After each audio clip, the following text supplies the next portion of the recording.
Greetings, children of the night. It is I, your host, and welcome to the Bat Motel. Today, we begin our first episode of Tragedies, Troubles, and Terrors. In each episode, I will be providing a dramatic reading of a classic tale of tragedy, trouble, and terror. Today we begin with a story by one of the great luminaries of the United States of America, one of its greatest writers of tales of tragedy, trouble, and terror, one Edgar Allan Poe. Our dramatic reading will cover the story Eleonora, rather. Please sit still and think troublesome, gruesome thoughts of terror while this tale of sorrow begins. Eleonora. I am come of a race noted for vigor of fancy and ardor of passion. Men have called me mad, but the question is not yet settled whether madness is or is not the loftiest intelligence, whether much that is glorious, whether all that is profound, does not spring from disease of thought, from moods of mind exalted at the expense of the general intellect. They who dream by day are cognizant of many things which escape those who dream only by night. In their grey visions, they obtain glimpses of eternity and thrill in awakening to find that they have been upon the verge of a great secret. In snatches, they learn something of the wisdom which is of good, and more of the mere knowledge which is of evil. They penetrate, however, rudderless or compassless, into the vast ocean of the light ineffable, and again, like the adventures of the Nubian geographer, agressi sunt mare tenebraram qui dineo esset exploratori. We will say, then, that I am mad. I grant at least that there are two distinct conditions of my mental existence. The condition of a lucid reason, not to be disputed, and belonging to the memory of events forming in the first epoch of my life, and a condition of shadow and doubt, appertaining to the present, and to the recollection of what constitutes the second great era of my being. Therefore, what I shall tell of the earlier period, I believe, and to what I may relate of the later time, give only such credit as may seem due, or doubt it altogether, or if doubt it ye cannot, then play unto its riddle the Oedipus. She whom I loved in youth, and of whom I now pen calmly and distinctly these remembrances, was the sole daughter of the only sister of my mother long departed. Eleonora was the name of my cousin. We had always dwelled together beneath a tropical sun, in the valley of the many-colored grass. No unguided footstep ever came upon that vale, for it lay away up among a range of giant hills that hung beetling around it, shutting out the sunlight from its sweetest recesses. No path was trodden in its vicinity, and to reach our happy home, there was need of putting back, with force, the foliage of many thousands of forest trees, and of crushing to death the glories of many millions of fragrant flowers. Thus it was that we lived all alone, knowing nothing of the world without the valley, I, my cousin, and her mother. From the dim regions beyond the mountains at the upper end of our encircled domain, there crept out a narrow and deep river, brighter than all save the eyes of Eleonora, and winding stealthily about in mazy courses, it passed away at length through a shadowy gorge, among hills still dimmer than those whence it had issued. We called it the River of Silence, for there seemed to be a hushing influence on its flow. No murmur arose from its bed, and so gently it wandered along, that the pearly pebbles upon which we loved to gaze, far down within its bosom, stirred not at all, but lay in a motionless content, each in its own old station, shining on gloriously forever. The margin of the river, and of the many dazzling rivulets that glided through devious ways into its channel, as well as the spaces that extended from the margins away down into the depths of the streams until they reached the bed of pebbles at the bottom.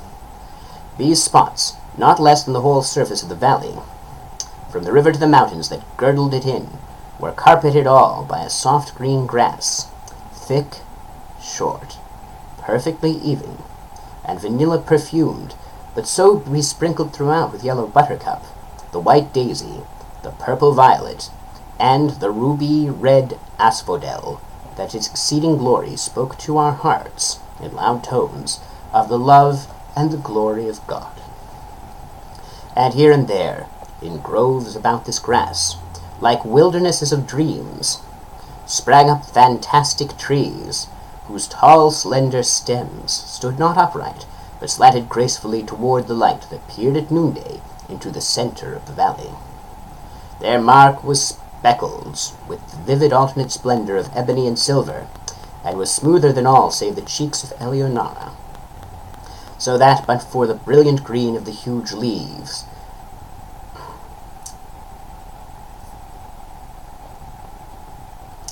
that spread from their summits in long tremulous lines, dallying with the zephyrs, one might have fancied them giant serpents of Syria doing homage to their sovereign in the sun.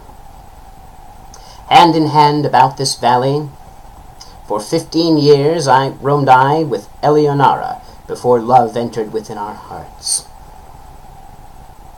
It was one evening at the close of the 3rd lustrum of her life, and of the 4th of my own, that we sat, locked in each other's embrace, beneath the serpent-like trees, and looked down within the water of the river of silence at our images therein. We spoke no words during the rest of that sweet day, and our eyes and our words, even upon the morrow, were tremulous and few. We had drawn the god Eros from that wave, and now we felt that he had enkindled within us the fiery souls of our forefathers. The passions which had for centuries distinguished our race came thronging with the fancies for which they had been equally noted, and together breathed delirious bliss over the valley of the many-colored grass. A change fell upon all things. Strange, brilliant flowers, star-shaped, burn out upon the trees where no flowers had been known before. The tints of the green carpet deepened, and when, one by one, the white daisies shrank away, there sprang up in place of them 10 by 10 of the ruby-red asphodel, and life arose in our paths, for the tall flamingo, hitherto unseen, with all gay glowing birds, flaunted his scarlet plumage before us. The golden and silver fish haunted the river, out of the bosom of which issued, little by little, a murmur that swelled, at length, into a lulling melody more divine than that of the harp of Aeolus, sweeter than all save the voice of Eleonora. And now, too, a voluminous cloud, which we had long watched in the regions of Hesper, floated out thence, all gorgeous and crimson and gold, and settling in peace above us, sank day by day, lower and lower, until its edges rested upon the tops of the mountains, turning all their dimness into magnificence, and shutting us up, as if forever, within a magic prison house of grandeur and glory. The loveliness of Eleonora was that of the seraphim, but she was a maiden, artless and innocent as the brief life she had led among the flowers. No guile disguised the fervor of love which animated her heart, and she examined with me its inmost recesses as we walked together in the valley of the many-colored grass, and discoursed of the mighty changes that had lately taken place therein.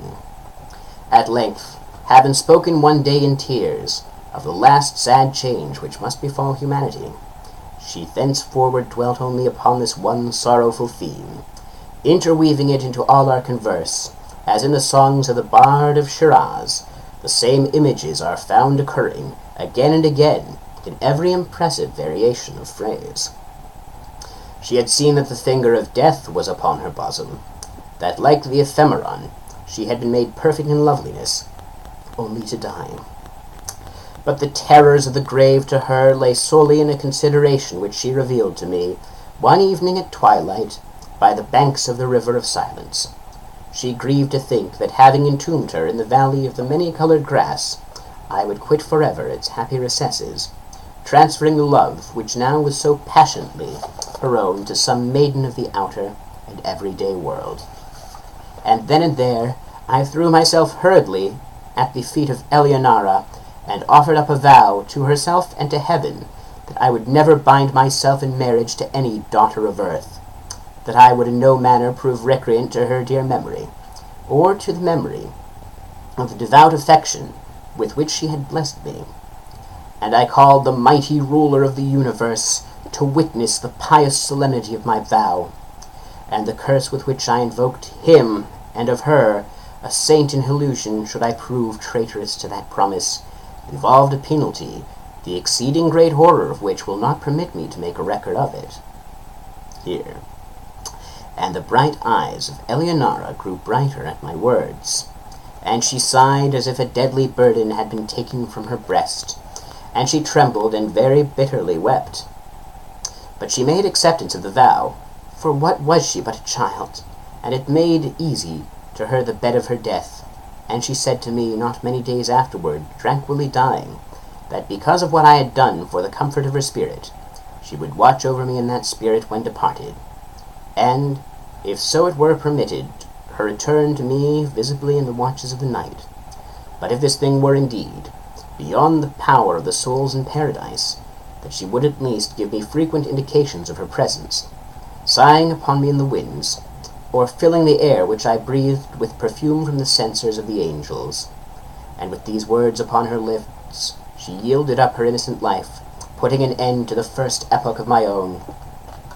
Thus far I have faithfully said, that as I pass the barrier in time's path, formed by the death of my beloved, and proceed with the second era of my existence, I feel that a shadow gathers over my brain, and I mistrust the perfect sanity of the record.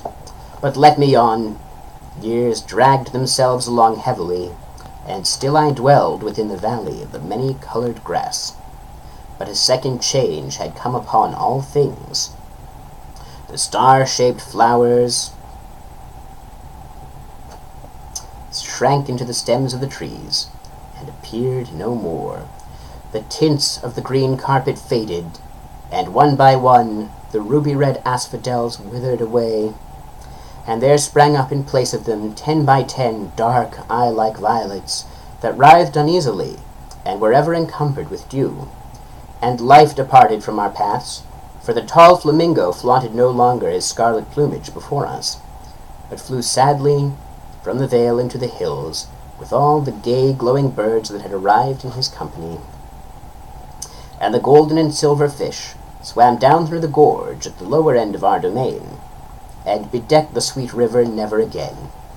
And the lulling melody that had been softer than the wind harp of Aeolus, and more divine than all save the voice of Eleonora, it died little by little away, in murmurs growing lower and lower, until the stream returned at length, utterly, into the solemnity of its original silence. And then, lastly, the voluminous cloud uprose, and abandoning the tops of the mountains to the dimness of old, fell back into the regions of Hesper, and took away all its manifold golden and gorgeous glories from the valley of the many-colored grass. Yet the promises of Eleonora were not forgotten, for I heard the sounds of the swinging of the censers of the angels, and streams of a holy perfume floated ever and ever about the valley. And at lone hours, when my heart beat heavily, the winds that bathed my brow came unto me, laden with soft sighs, and indistinct murmurs filled off in the night air, and once, oh, but once only, I was awakened from a slumber, like the slumber of death, by the pressing of spiritual lips upon my own. But the void within my heart refused, even thus, to be filled. I longed for the love which had before filled it to overflowing. At length the valley pained me through its memories of Eleonora, and I left it forever for the vanities and the turbulent triumphs of the world. I found myself within a strange city, where all things might have served to blot from recollection the sweet dreams I had dreamed so long in the valley of the many-colored grass. The pomps and pageantries of a stately court, the mad clangor of arms, and the radiant loveliness of women, bewildered and intoxicated my brain. But as yet my soul had proved true to its vows, and the indications of the presence of Eleonora were still given me in the silent hours of the night. Suddenly these manifestations, they ceased, and the world grew dark before mine eyes, and I stood aghast at the burning thoughts which possessed, at the terrible temptations which beset me, for there came from some far, far distant and unknown land into the gay court of the king I served, a maiden whose beauty my whole recreant heart yielded at once, at whose footstool I bowed down without a struggle, in the most ardent, in the most abject of love. What indeed was my passion for the young girl of the valley, in comparison with the fervor and the delirium and the spirit-lifting ecstasy of adoration with which I poured out my whole soul in tears at the feet of the ethereal Ermengarde? Oh, bright was the seraph Ermengarde, and in that knowledge I had room for none other. Oh, divine was the angel Ermengarde! And as I looked down into the depths of her memorial eyes, I thought only of them and of her. I wedded, nor dreaded the curse I had invoked, and its bitterness was not visited upon me. And once, but once again in the silence of the night, there came through my lattice the soft sighs which had forsaken me, and they modelled themselves into a familiar and sweet voice, saying, "Sleep in peace, for the spirit of love reigneth and ruleth, and in taking to my passionate heart her who is Ermengarde, thou art absolved, for reasons for which shall be made known to thee in heaven, of thy vows unto Eleonora." That concludes our dramatic reading of the story Eleonora, by Edgar Allan Poe.